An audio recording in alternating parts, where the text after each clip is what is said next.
क्या परीक्षा की सुरक्षा के लिए करोड़ों लोगों की डिजिटल आजादी पर ताला लगाया जा सकता है? और क्या एक मैसेजिंग ऐप को बंद करके पेपर लीक जैसी समस्या रोकी जा सकती है? नीट पेपर लीक कांड के बाद सरकार इस बार कोई जोखिम नहीं लेना चाहती है। इसी वजह से परीक्षा माफिया पर शिकंजा कसने की कोशिश में एक बड़ा कदम उठाया गया। लेकिन अब उसी फैसले पर दिल्ली हाईकोर्ट में तीखी बहस छिड़ गई है। दिल्ली हाईकोर्ट में इसी मामले पर बड़ी बहस हुई, जहां नीट यूजी रीटेस्ट से पहले टेलीग्राम पर लगाए गए अस्थायी प्रतिबंध को लेकर केंद्र सरकार और टेलीग्राम आमने सामने नजर आए। नमस्कार, आप देख रहे हैं आपका अपना न्यूज चैनल सत्य सर्वोच्च न्यूज और मैं हूं सोम।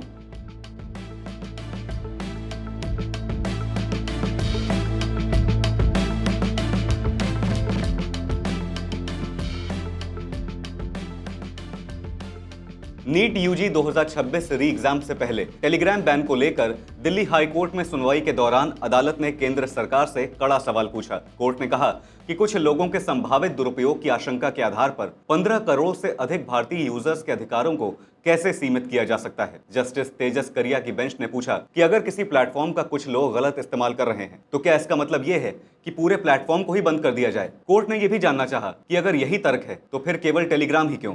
व्हाट्सएप, फेसबुक और अन्य प्लेटफॉर्म्स पर भी समान आशंका हो सकती है। सुनवाई के दौरान केंद्र सरकार ने अपने फैसले का जोरदार बचाव किया। सरकार की ओर से पेश अतिरिक्त सॉलिसिटर जनरल तुषार मेहता ने अदालत को बताया कि टेलीग्राम अब एक तरह से नया डार्क वेब बनता जा रहा है। सरकार का दावा है कि अपराधी टेलीग्राम के जरिए एक दूसरे से जुड़ते हैं, गैर कानूनी गतिविधियों का नेटवर्क बनाते हैं और कई चैनलों पर ऐसे लिंक साझा किए जाते हैं जो आगे डीप वेब और डार्क वेब फोरम तक पहुंचाते हैं। इससे जांच एजेंसियों के लिए अपराधियों का पता लगाना और उनकी पहचान करना बेहद मुश्किल हो जाता है। केंद्र सरकार ने अदालत को यह भी बताया कि नीट पेपर लीक मामले की जांच के दौरान नीट माफिया नाम का एक टेलीग्राम चैनल सामने आया था, जिसके करीब 18,617 सब्सक्राइबर्स थे। सरकार का कहना है कि ऐसे चैनल्स के जरिए पेपर लीक, फर्जी प्रश्न पत्रों की बिक्री और परीक्षा में धोखाधड़ी का नेटवर्क चलाया जा रहा था। सरकार के मुताबिक टेलीग्राम पर कुछ चैनल्स का इस्तेमाल कथित तौर पर लीक या नकली प्रश्न पत्र बांटने, परीक्षा से जुड़ी अफवाहें फैलाने और टेलीग्राम के एडिट फीचर की मदद से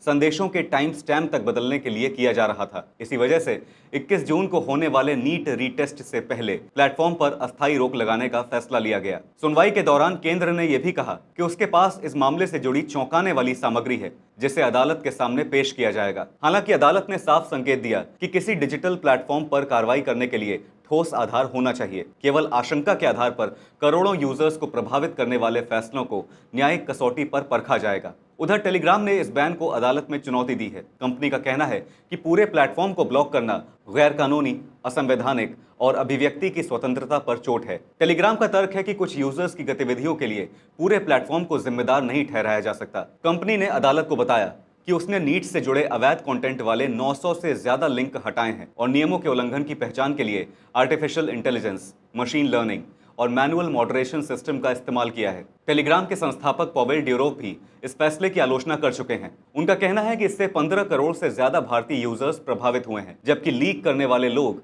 दूसरे प्लेटफॉर्म्स पर शिफ्ट हो सकते हैं। गौरतलब है कि नीट यूजी 2026 परीक्षा में पेपर लीक के आरोपों के बाद परीक्षा परिणाम रद्द किए गए थे। इस परीक्षा में 22 लाख से अधिक छात्र शामिल हुए थे और अब 21 जून को दोबारा परीक्षा आयोजित की जानी है। फिलहाल दिल्ली हाईकोर्ट ने केंद्र सरकार से उसके फैसले का विस्तृत आधार और सबूत मांगे हैं। अदालत ने साफ कर दिया है कि परीक्षा की निष्पक्षता महत्वपूर्ण है, लेकिन डिजिटल अधिकारों और अभिव्यक्ति की स्वतंत्रता को भी नजरअंदाज नहीं किया जा सकता। अब सबकी नजर अगली सुनवाई पर है, जहां यह तय होगा कि परीक्षा सुरक्षा के नाम पर किसी डिजिटल प्लेटफॉर्म को बंद करना कितना जायज है और क्या करोड़ों यूजर्स की सुविधा पर लगाई गई ये रोक कानून की कसौटी पर टिक पाती है या नहीं। आपकी इस मामले पर क्या राय है, हमें जरूर बताइएगा। फिलहाल इस खबर पर इतना ही। देश और दुनिया की बड़ी और अहम खबरों के लिए बने रहिए सत्य सर्वोच्च के साथ। लाइक, कमेंट और शेयर करना ना भूलें। अपना ध्यान रखें। धन्यवाद। जय हिंद।